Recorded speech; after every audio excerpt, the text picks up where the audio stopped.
Yo leía, ¿no? Si tú lees yo los he leído toditos, los mensajes, claro. Y es, cuando el Señor nos habla de manera personal, es un deseo del Señor. Yo prefiero creerlo así, ¿no? Que es como un deseo de Dios. Aunque Dios da advertencias, ¿no? Pero es un deseo que sale del corazón de Dios para que su iglesia amada, por la cual Él dio su vida, o sea, tú y yo, para que haya cambios personales muy profundos en nuestra vida espiritual. Amén. Pero son cambios muy urgentes, muy urgentes.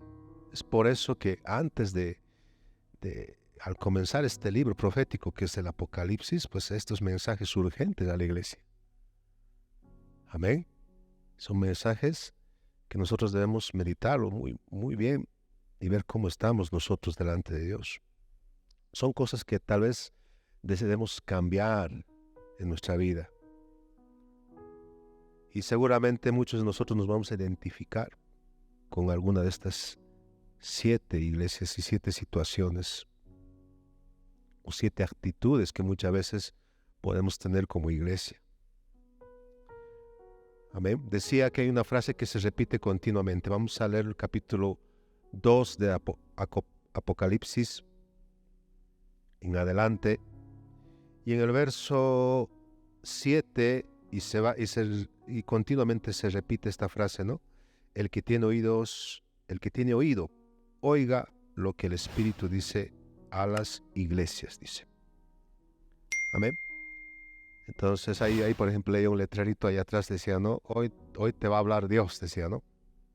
Por eso apaga tu celular, dice, ¿no? El letrerito que está ahí atrás. Yo no sé si nosotros venimos con esa disposición de que Dios nos va a hablar ahora. Si venimos con esa, ¿no? Ese corazón dispuesto, ese oído atento a escuchar lo que Dios tiene para nosotros. Y cuando Dios habla es pues algo muy importante. Porque nuestra vida nuestra vida está en juego, digamos, ¿no? Amén. Entonces,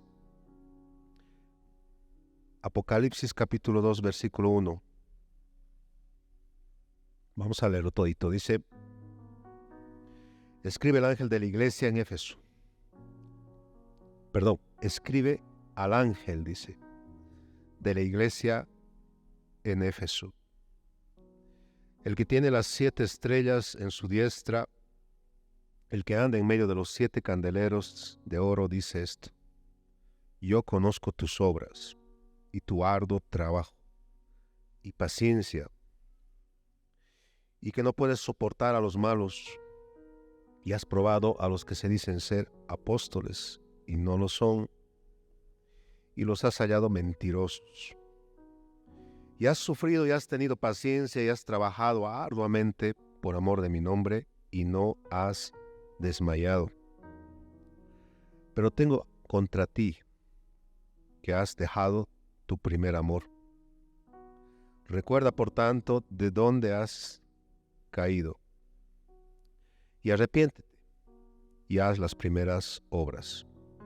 Pues si no, vendré pronto a ti y quitaré tu candelero de su lugar si no te hubieras arrepentido. Pero tienes esto, que aborreces las obras de los nicolaítas, las cuales yo también aborrezco. El que tiene oído, oiga lo que el Espíritu dice a las iglesias. Al que venciere, le daré de comer del árbol de la vida, el cual está en medio del paraíso de Dios. Amén. Amén, que el Señor bendiga su palabra. Amén. Y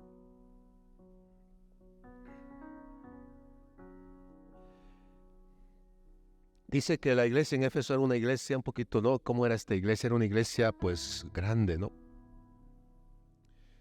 Cuando habla de la iglesia de Éfeso, habla de una sola iglesia. No es como ahora, ¿no? Por ejemplo, ahora es como si dijéramos la iglesia en la ciudad de La Paz, ¿no? Hay muchas denominaciones, muchas congregaciones dispersas por todo lado. Amén. Aquí está la iglesia Cuerpo de Cristo, allá está la iglesia de tal, cual, y en todo el lado de la ciudad. En ese tiempo era una sola iglesia, mi hermano. Amén. Y era en una ciudad, y era llamada la iglesia de una ciudad llamada Éfeso, una ciudad importante, grande, una ciudad, ¿no? Éfeso significa deseada. Una ciudad, dice que era una ciudad portuaria, ¿no? Era un puerto, por lo tanto había mucho, ¿cómo se dice?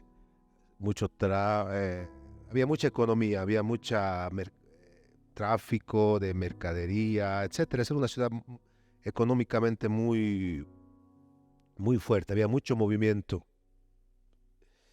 Conocida también como la luz de Asia, decían, ¿no? O la puerta del Asia. Si te das cuenta, era una ciudad bastante importante. Estoy haciendo un resumen rapidito, ¿no? Porque si no nos vamos a extender más o menos de qué se trata esto, ¿no? Dice que en esta ciudad tenía una deidad muy importante, hemos debido escuchar alguna vez. Esta deidad era una diosa, ¿no? A la cual habían construido un templo, uno de los templos, si no me equivoco, el templo más grande de ese tiempo, de los griegos. Y esta diosa era Diana. Amén. Y a la cual también se la conocía como Artemisa. Era un templo griego. Y en esta en esta ciudad fue donde había sido fundada esta iglesia por el apóstol Pablo, ¿no? La iglesia de Éfeso. Escribe al ángel de la iglesia, dice, en Éfeso, el que tiene las 7 estrellas en su diestra, el que anda en medio de los 7 candeleros de oro, dice esto. Y si nosotros leemos la escritura, vamos a ver que este mensaje está escrito al ángel de la iglesia. Al ángel, la palabra ángel significa mensajero. O sea, está escribiendo, se puede decir que a la cabeza de la iglesia. A los que tienen cierto nivel de crecimiento, a los ancianos de la iglesia. Amén. A los que ya tienen un cierto nivel espiritual de carga, de responsabilidad en la iglesia por las almas. Amén. Vuelvo a repetir, la palabra ángel significa mensajero, el que entrega el mensaje. Amén. Entonces, es un mensaje a la cabeza y también es un mensaje a la iglesia. Porque tú y yo también somos mensajeros. Deberíamos ser mensajeros del Evangelio. La gran comisión que el Señor Jesucristo nos la dio a nosotros como iglesia fue ir por todo el mundo y predicar el Evangelio, ¿no? A toda criatura. Ir y hacer discípulos, ¿no? Entonces tú y yo somos mensajeros también. Amén. Porque muchas veces he escuchado decir, no, este mensaje solamente es para el pastor, para los ancianos, para los diáconos, y eso no es así. Y nosotros como iglesia cómodamente nos podemos deslindar de toda responsabilidad delante de Dios. Y eso no es así. Por eso más abajo dice, el Espíritu dice a las iglesias. Y tú y yo somos iglesia. Amén. Entonces, por lo tanto, este es un mensaje directamente para nosotros de manera personal. El ángel de la iglesia, dice en Éfeso. Y luego dice como que el Señor hace una presentación personal, ¿no? El que tiene las 7 estrellas en su diestra, en su derecha. Y el que anda en medio de los 7 candeleros de oro dice esto. El que anda en medio de la iglesia, dice.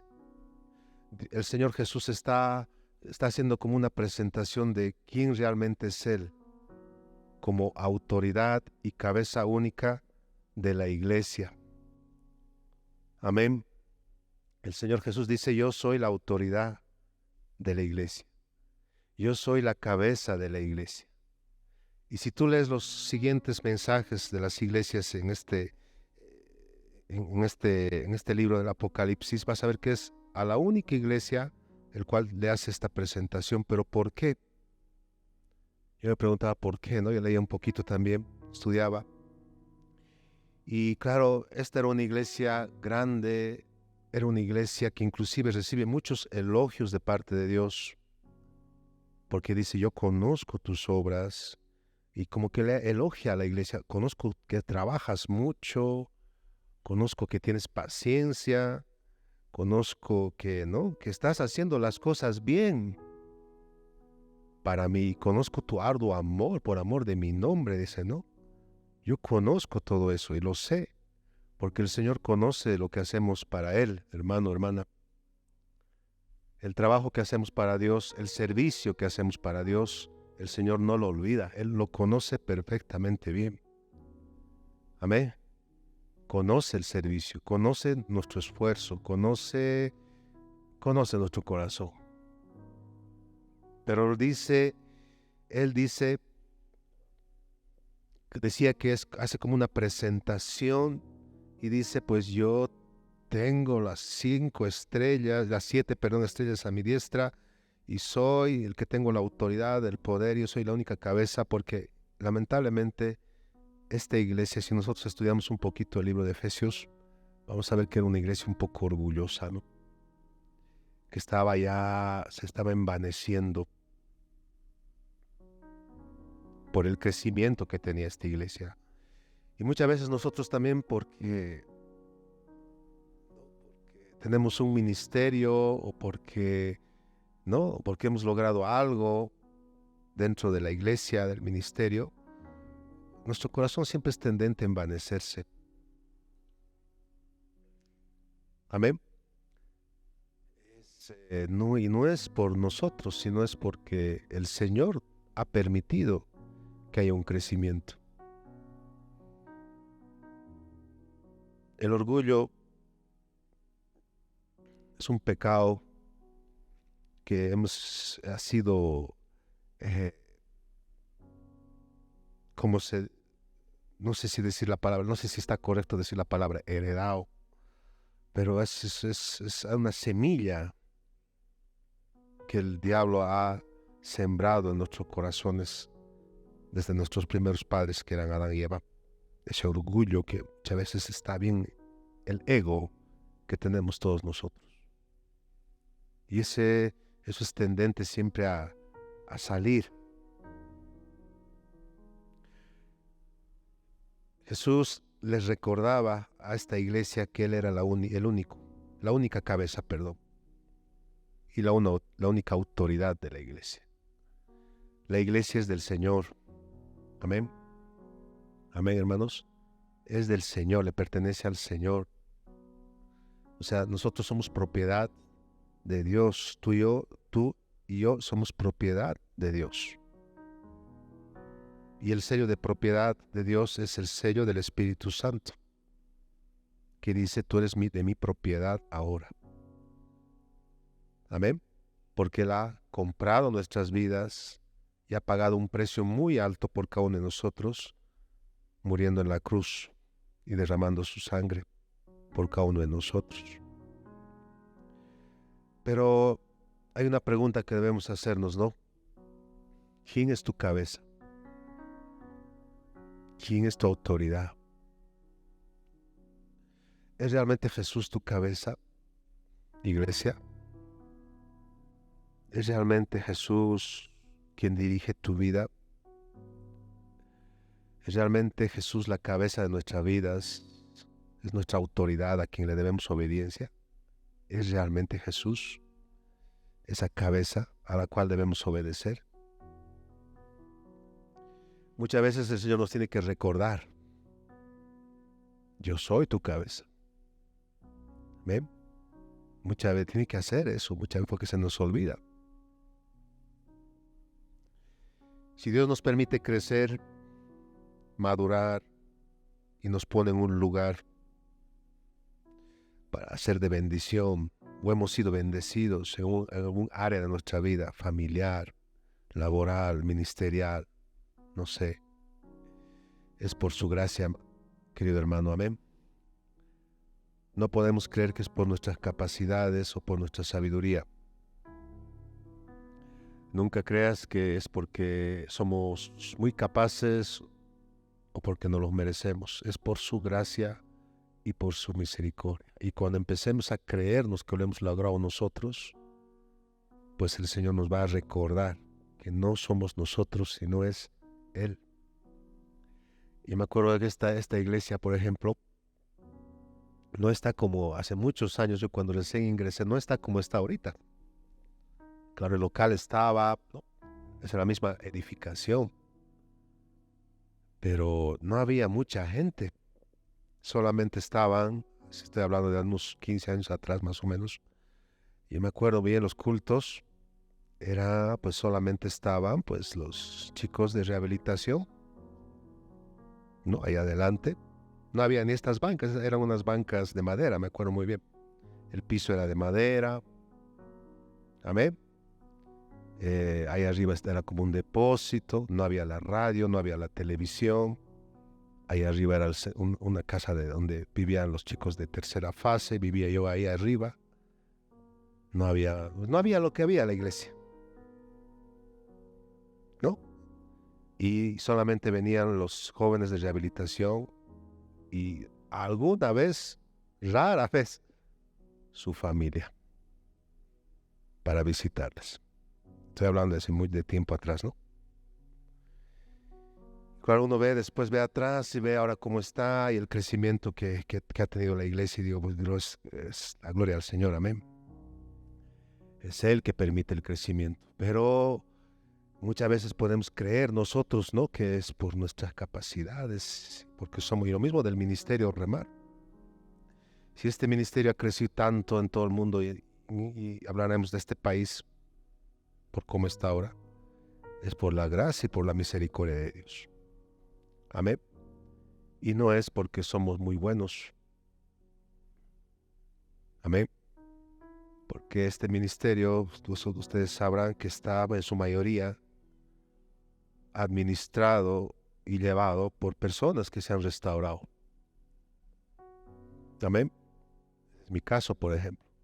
Personas que se han restaurado, que han pasado por primeras fases, por un proceso de restauración que es muy duro y muy difícil, donde Dios ha tenido que tratar nuestras vidas de manera personal y sigue haciéndolo hasta ahora. Amén. Entonces todo esto no es porque somos muy buenos o porque me he esforzado. Sí, dice que la Biblia que Él conoce mi arduo trabajo. Conozco tu obra, dice. Conozco que te has esforzado. Inclusive conozco, bueno, eso lo vamos a leer luego, ¿no? Pero no eres tú, hijito, nos dirá el Señor, ¿no? No eres tú, soy yo. Amén, dice el Señor. Amén, hermano. Entonces, si has logrado algo, pues es el Señor. Y claro, me llama mucho la atención cómo el Señor hace esta presentación y luego lo que viene después. Y por qué Dios dice esto, ¿no?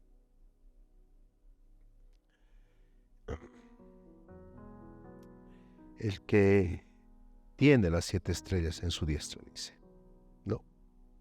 Los 7 candeleros, el que anda en medio de los 7 candeleros de oro, dice esto. Verso 2. Yo conozco tus obras y tu arduo trabajo. Y el Señor decía, conoce lo que hacemos. Sabe perfectamente las obras que hacemos. Amén. Sabe qué hacemos para Él y qué no hacemos para Él. Conoce, dice. Y hablamos de la iglesia de Éfeso. O sea, Éfeso hacía obras. Era una iglesia que hacía muchas obras. Y era una iglesia que trabajaba mucho y arduamente. Amén. Y seguramente por ese trabajo, por esa ley natural que Dios ha establecido en la Biblia, y puedes leerlo en el libro de Proverbios, ¿no? Hablando de la diligencia, del trabajo, es una ley natural que en el esfuerzo siempre va a haber un fruto. Y él conocía eso. Y luego dice, conozco todo eso, que has trabajado y tienes paciencia y que no puedes soportar a los malos y has probado a los que se dicen ser apóstoles y no lo son y los has hallado mentirosos. Y luego dice, has sufrido y has tenido paciencia, etcétera, etcétera, ¿no? El Señor hace un reconocimiento a la iglesia, ¿no? Y a veces es bueno reconocer, amén, hermanos. A ver, es bueno a veces que reconozcan, ¿no? Tu esfuerzo. Eso está haciendo el Señor Jesús, ¿verdad? Se le está reconociendo lo que hacía esta iglesia. Él reconoce que es una iglesia que trabajaba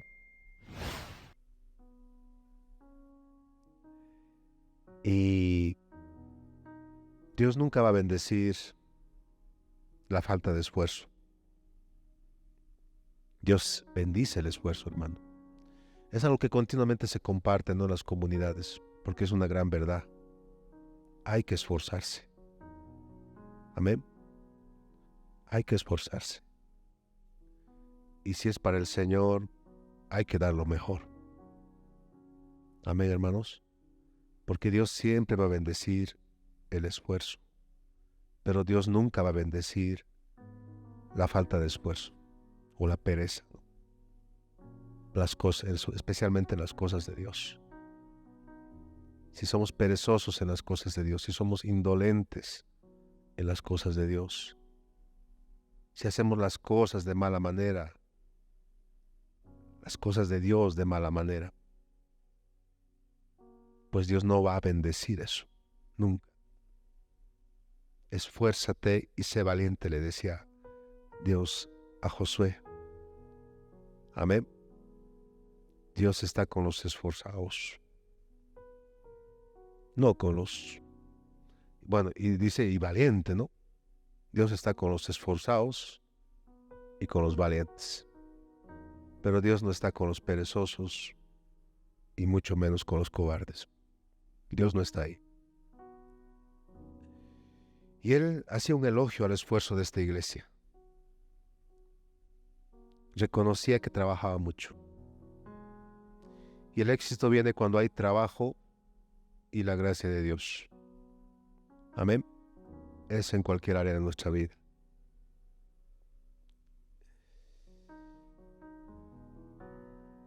Y tu paciencia, dice. Paciencia y fe son dos cosas que van juntas. Una fe es incompleta si no tenemos paciencia. Amén. La fe siempre va a ser completada con la paciencia. Paciencia es saber esperar en Dios. Amén. Saber esperar en Dios. De esa paciencia estamos hablando. Si yo digo que tengo fe, debo saber esperar en Él. No sé si me está entendiendo. Y si yo digo que tengo fe, porque generalmente somos muy impacientes. Queremos las cosas así, que el Señor nos dé. Hay un proceso, o sea, el Señor tiene sus tiempos. Y la paciencia, pues es eso, es saber esperar los tiempos de Dios. Pero tengo la fe de que vendrá. Amén. Vendrá. Por eso la Biblia nos habla de esperanza. De saber, de una esperanza, ¿no?, de la fe que va a ser, perdón, de nuestra fe que va a ser probada. Y va a producir paciencia. Y conozco tu paciencia. Una iglesia que tenía paciencia. Y que no puedes soportar a los malos y has probado a los que dicen ser apóstoles y no lo son y los has hallado mentirosos. Y hablamos un poquito de resistir, de rechazar, o hay una palabrita, ¿no?, de no tolerar. Amén. De no tolerar el pecado. Hablamos de santidad. Era una iglesia que no toleraba el pecado. resistí el pecado. Parece una iglesia buena, ¿verdad? Una iglesia perfecta. Y no, inclusive dice, has probado, ¿no? Has examinado a los que dicen ser, bueno, dice apóstoles, ¿no? Y no lo son, o sea, había un discernimiento de la verdad y del error. Amén. Porque hoy en día en las iglesias muchas veces se introduce el error. Puede haber lobos disfrazados de ovejas en las iglesias. Hay doctrinas que están en el error. Y uno tiene que saber diferenciar la verdad del error. Amén. Tiene que haber ese discernimiento de discernir la luz de las tinieblas, hermano. Hoy en día el pastor John siempre nos dice, hoy día nos creemos cualquier cosa. Agarramos el celular y hay un montón de prédicas, hay un montón de mensajes y la escuchamos y porque hablan bonito, tienen un carisma, pues nos lo creemos todo. Y no hay el discernimiento para ver cuál es la verdad y cuál es el error. O sea, examinar lo verdadero de lo falso, la verdad de la mentira. Esta iglesia tenía eso. Tenía ese discernimiento. Y probaba, dice, has probado a los que dicen ser apóstoles, pero no lo son. O sea, los probaron y descubrieron que no lo eran. Y no lo son, y los has hallado mentirosos, dice. Había un discernimiento. Para tener discernimiento, tenemos que estar llenos del Espíritu Santo, pero también debe haber conocimiento. Amén. Y la palabra dice, mi pueblo pereció por falta de conocimiento. Tiene que haber una revelación personal en nuestras vidas. Hoy en día decía, alguien te habla, viene una doctrina falsa y nos creemos cualquier cosa. El Espíritu Santo debe ayudarnos en el discernimiento, pero también tenemos a las autoridades. Amén. Amén, hermanos. Y buscar la sana doctrina, la enseñanza sana. Por eso la Biblia dice examinarlo todo y retener lo bueno. Otra característica de esta iglesia, verso 3 dice, y has sufrido. Verso 3 seguimos leyendo, ¿no? Mira cómo el Señor elogia el sufrimiento, ¿no? Yo puedo preguntar, ¿a quién le gusta sufrir? A nadie, ¿verdad? Naturalmente, pues a nadie le gusta sufrir. Amén. Muchas veces yo he escuchado, bueno, antes, ¿no? Ahora no sé muy bien, pero me imagino que sí. A veces cuando se evangeliza a las personas, pues se les pinta un Jesús que nos va a quitar el sufrimiento, un evangelio que de todo no pasa nada, que no va a haber sufrimiento, que no va a haber calamidad, que todo va a estar bien. Y eso es una mentira.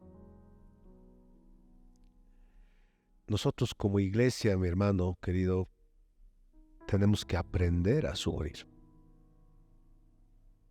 Amén. Tenemos que aprender a sufrir. El sufrimiento es parte del evangelio. Jesús mismo lo dijo. Es necesario que a través de muchas tribulaciones, penalidades, entremos al reino de los cielos. En el mundo tendréis aflicción, pero confiad, yo he vencido al mundo.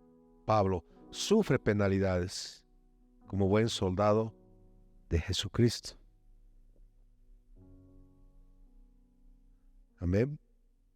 No se van a acabar los sufrimientos. Es más, yo diría que van a incrementarse el sufrimiento. Jesús sufrió en la cruz. Sufrió el flagelo del látigo, el vituperio, la vergüenza, los insultos, el maltrato. sufrió al cargar esa cruz, que en realidad era un palo transversal, pero ese peso, ese madero, sufrió cuando le clavaron los clavos, sufrió con la corona, sufrió con la lanza. Amén. Sufrió varón de dolores, experimentado en quebranto, dice la Biblia. Y nosotros, y ese sufrimiento lo hizo por nosotros. Amén. Y a veces nosotros no queremos sufrir. Como dice Pablo, esta leve tribulación, ¿no? Esta leve tribulación, decía el apóstol Pablo. Esta era una iglesia que sufría. Amén. Y nosotros debemos aprender a sufrir. Es verdad, no es muy agradable, no nos gusta. Pero si yo leo la Biblia, al Señor le agrada que suframos, por causa del Evangelio. Amén. Una cosa es sufrir por causa del Evangelio y otra cosa es sufrir por nuestras malas decisiones, digamos, ¿no? Amén. O por tomar, o por estar en el mundo y haciendo lo que ya sabes. Una cosa es sufrir por el pecado, por las consecuencias del pecado, y otra cosa es sufrir haciendo lo bueno. Entonces, seguimos leyendo, dice, y has tenido paciencia, dice otra vez. Y otra vez has trabajado arduamente, bien, dice 2 veces esto. Y esto me dice otra vez que al Señor le agrada que trabajemos. ¿Dónde? Para Él. Conoce nuestras obras. El Señor quiere servicio. El Señor quiere servicio arduo. Amén. Servicio arduo. En el ministerio Remar, por ejemplo, se les enseña a los jóvenes, hombres y mujeres, a trabajar arduamente. Justamente ayer hablaba con los chicos y decía, hermanitos, no hay horarios. Debemos aprender a ser hijos y no asalariados, que cuando termina el horario de trabajo, que generalmente es 6 de la tarde, marcamos tarjeta y nos vamos a descansar. No, querido hermano, aquí trabajamos. Tenemos que aprender a ser hijos. Amén. Amén, hermanos. Es para el Señor, porque la obra demanda ese esfuerzo. Demanda mucho esfuerzo, porque la mies es mucha y los obreros son pocos. Y como son pocos obreros en el ministerio, porque a veces la iglesia no quiere, porque son pocos obreros, pues la obra demanda más esfuerzo y más sacrificio. Y sabes tú, hermanito, que estás ahí sentado, Dios te está demandando eso, que te esfuerce más. Y ese es un privilegio, que Dios quiera tomarte en cuenta en su obra. Amén. Entonces valora eso, que Dios te está dando la oportunidad de trabajar para Él. 2 veces dice, tu arduo trabajo. Y has trabajado arduamente, pero luego dice, por amor de mi nombre. Ahí lo dejamos eso, porque esto luego lo explico. Y no has desmayado. ¿Qué significa eso? Perseverancia. Perseverar. Por eso dice más adelante, al que venciere, le daré de comer del árbol de la vida. Al que persevera, al que no vuelve atrás, al que no deja las cosas a medias, no has desmayado. Pese al sufrimiento, pese al trabajo, pese a todo esto, no has desmayado, has seguido adelante, no has abandonado, no has puesto tu mano en el arado y no has mirado atrás, has seguido, has perseverado, has terminado la carrera. Mira qué importante para Dios es la perseverancia, mi querido hermano. No has desmayado. Muchos desmayan. Viene una prueba y desmayan. Viene una llamada de atención y chao. Viene una oferta del mundo, hasta luego. Amén. Muchos es así, veo mucho eso, se ve mucho en el ministerio. Mi hermano, no, esto es lo que el Señor está elogiando a esta iglesia. No has desmayado. Verso 4. Pero tengo contra ti, dice, ¿no? Y esto es lo que le damos para orejas un poquito. Porque sí podemos trabajar mucho para el Señor, gloria a Dios. Sí podemos tener paciencia, nos esforzamos, ¿no? Amén. Podemos perseverar, gloria a Dios, mis luchas, y sigo ahí en la lucha, y qué bueno soy, ¿no? Y que, claro, yo lo he logrado. Amén. Y entre otras cosas, pero dice, pero tengo contra ti que has perdido tu primer, no dice perdido, has dejado, ¿no? Has dejado tu primer amor. Amén. Dejó su primer amor esta iglesia. Y esto es algo en lo que quiero un poquito detenerme, ¿no? El primer amor. Esa pasión que tenía por Dios. Era una iglesia que trabajaba mucho, se esforzaba mucho. Pero parece que al principio estaba así, porque aquí dice lo que decía hace un momento, ¿no? Por amor de mi nombre hacías eso. Al principio has empezado bien, lo hacías con pasión, con amor, pero como que te has dejado llevar por la rutina, has aprendido, es verdad, te has formado de esa manera, te has discipulado, te has capacitado, yo te he capacitado, pero no, por eso decía soy yo el que he hecho eso, no eres tú. Has crecido, Dios te ha prosperado, te ha bendecido. Pero parece que esas obras esta iglesia la estaba haciendo ya de manera sin amor, ¿no? Ya no había amor. No había esa pasión, no había ese motor que tiene que mover en la vida de un hijo de Dios. ¿Cuál es el motor que nos mueve, hermanos? ¿Cuál es el motor que te hace perseverar? ¿Cuál es el motor que te hace servir? ¿Cuál es ese motor que te hace seguir sirviendo a Dios? ¿Qué motor te hace que tú vengas a la iglesia, por ejemplo? ¿Qué es lo que te hace levantar? ¿El despertador? ¿Tu mamá? ¿Tu esposa? ¿Tu esposo? Vamos a la iglesia. ¿Cuál es ese motor que te hace que vengas puntual a la iglesia, por ejemplo? ¿Cuál es ese motor que hace que vengas y te pongas de rodillas aquí a orar, a buscar a Dios, que no se ve mucho? ¿Cuál es ese motor que te hace levantar tus manos? Señor, te amo, Jesús. O te pongas de rodillas y te pongas a adorar a Dios. ¿Cuál es ese motor? Pues es el amor de Dios. Amén. Es el amor de Dios. Jesús está haciendo un reclamo. Está haciendo un reclamo aquí. Y es un justo reclamo. Yo te he amado, iglesia. He dado mi vida por ti en la cruz. Pero yo quiero amor también. Amén. El Señor está haciendo un reclamo a la iglesia. Ámame. Pero a veces no le amamos a Dios como Él realmente quiere que le amemos. ¿Es justo el reclamo o no? Has perdido tu primer amor. Tengo esto contra ti. Has dejado, dice. Y cuando yo leo la palabra dejado, veo un acto, una decisión. No dice perdido, sino has dejado, dice. O sea, es como que yo dejo esto y lo haré mañana, ¿no? Primero tengo que hacer otra cosa, ¿no? Amén. Lo dejo para mañana. Dejo mi relación con Dios para mañana, porque nosotros siempre estamos acostumbrados a postergar las cosas. Mañana lo haré, o algún día lo haré, ¿no?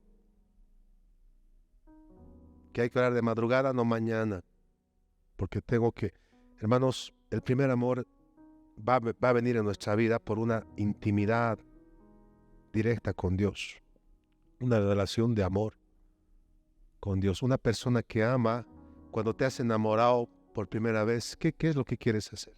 quieres estar con esa persona, ¿verdad? Todo el tiempo. Piensas en ella o él, quieres estar con él o ella, quieres conocerlo, conocerla, quieres intimar inclusive con él o ella. Y así es con Dios también. Él está reclamando eso, está reclamando una intimidad, falta de intimidad. Muchas veces no hay esa intimidad con Dios. Mucho afán, hablando de la iglesia, ¿no? Con la obra de Dios. Hay mucha ocupación en la obra de Dios, pero hay poco tiempo para el Dios de la obra. Amén. Para el dueño de la obra. O sea, la obra, pero Dios y el dueño.